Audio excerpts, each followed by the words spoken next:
All right, Aaron here again with Aaron's Tech Corner, and we're going to be doing the inside of the driver's door card here. And I've got all of these pieces kind of just pre-set up. Nothing's actually attached here, but just kind of want to number them off here for some reference. This is a test kit. Numbers may vary from what you have, but this is also kind of to help the designers out. Okay, so on the door card, at the very top here, that would be underneath the cotton, we have piece 53.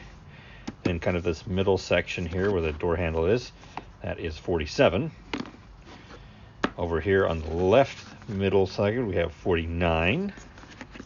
The outline of the door, this should be either 51 or 52. I have 51 on here, but it could be either one because they're the same size piece. Then the cup holder piece right here is number 45. And finally, in the lower right-hand section, we have 55. All right, so I am going to go ahead and take all these off, clean this down really well with alcohol, and apply.